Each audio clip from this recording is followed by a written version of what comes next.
Hey everybody, and welcome back to another episode of Woodworking with Mr. Kevin. On today's episode, what we're going to talk about is how to make a template for a curved top window. It's really simple. It's not that hard. Everybody freaks out sometimes and they're like, I don't know how the hell you're going to go about doing that. It's up there and it's, 84 inches wide and 64 inches tall, and how the hell are you going to go about making a template of that arch on the top? Well, the answer is right here. Rosin paper. Rosin paper right here. You can buy it at any old hardware store, and it comes in a roll like this for $5 or $10, whatever it is, I don't know. So you can get that at any hardware store, anywhere. And it's good for putting stuff on the floor, so when you're working you don't get crap all over a nice finished floor. It's also good for sanding finish. I'll show you a trick about that later. It works really good for smoothing out rough finish. And the other thing it's good for is making templates. So I'm going to show you a picture of how I go about doing this right over here. Okay, so there it is. It's up there. And all I do is I tape this over the whole entire window where the arch is. And then what you do is you get yourself a little soft rubber roller, like that guy right there.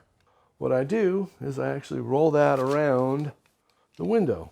And here's the actual template I made from the rosin paper.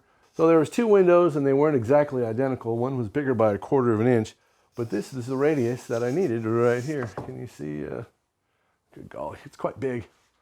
So this is like 7 foot, 8 foot long, whatever it is. I don't remember. Big enough, I think it's 84. So what you do is it's up on the wall like this here, right? And there's the big window and all that happy horse doo-doo.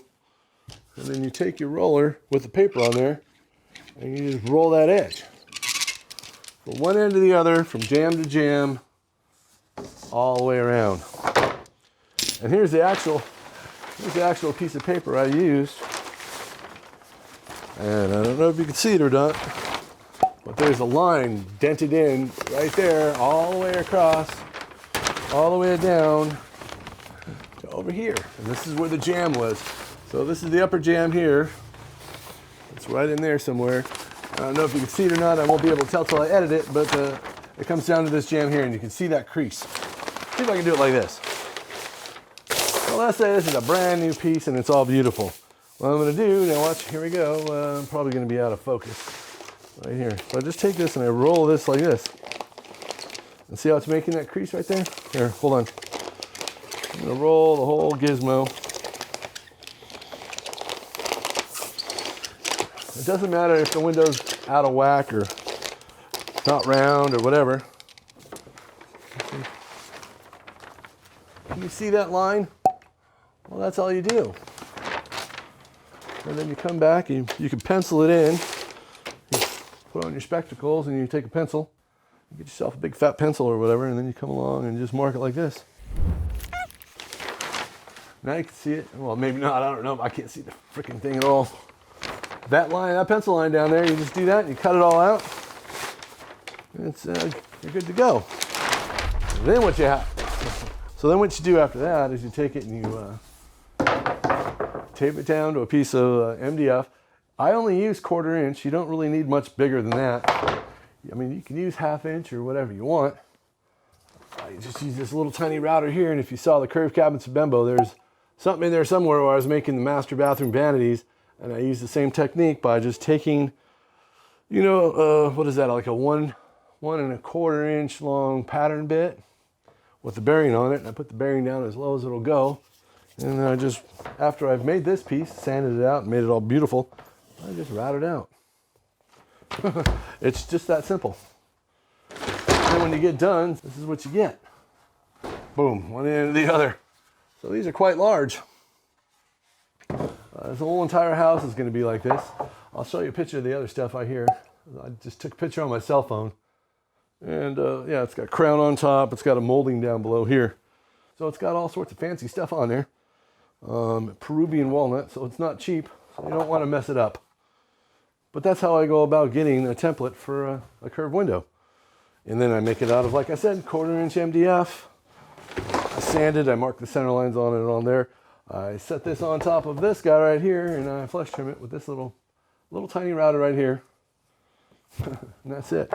If I could do that, you could do that. It's not hard. So if you have some complicated octagon window or whatever, just tape a piece of rosin paper to it. So get yourself a nice little rubbery roller, one kind or the other. However, whatever you can find on the old interwebs. I'm sure you can find something.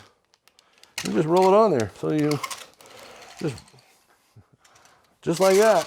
So if this was the jamb of the window, and I'm just do this a bunch of times until I have that thing all creased in there. That's exactly what's on the wall, so you don't have to worry about what the radius is. I've had to trim out round windows where the damn thing is, it's not even round. It's like oval. And I have 2 or 3 to do in this house that are, I think they're 38 inches round or 40 inches round, and some are like 18 feet, 20 feet in the air. And I got to get up there and I got to make all this trim for it, and that's exactly how I'm going to do this. I'm going to tape the rosin paper up there, roll this around it till I get what I want. Done.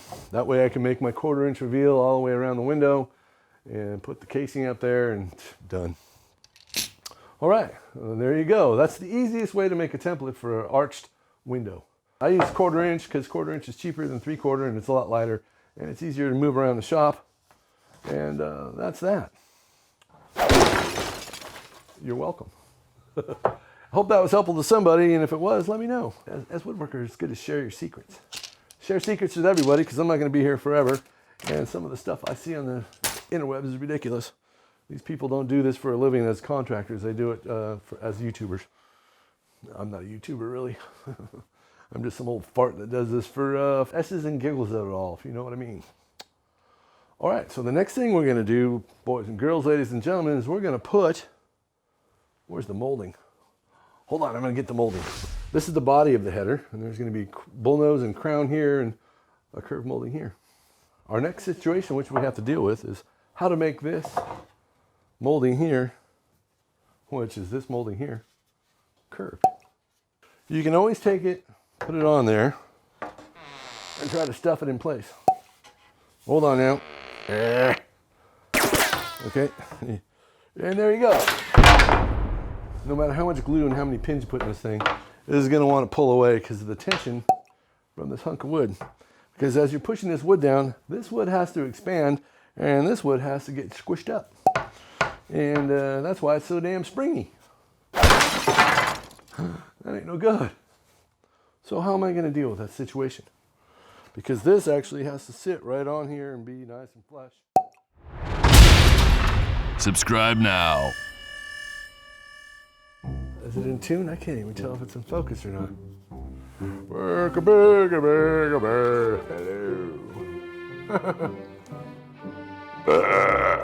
Hey everybody, Mr. Kevin here, and welcome back to another episode of, I don't know what the hell this is. So, and I'll put a picture. Did you hear that? Hold on.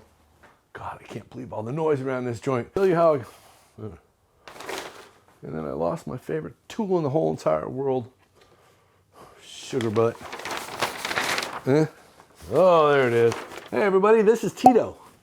Tito, like the vodka Tito, is my new shop dog. He hangs out with Mr. Baxter. I became a grandpa, and I also got a dog in the whole mix. So yeah, Tito. He's mean and rough.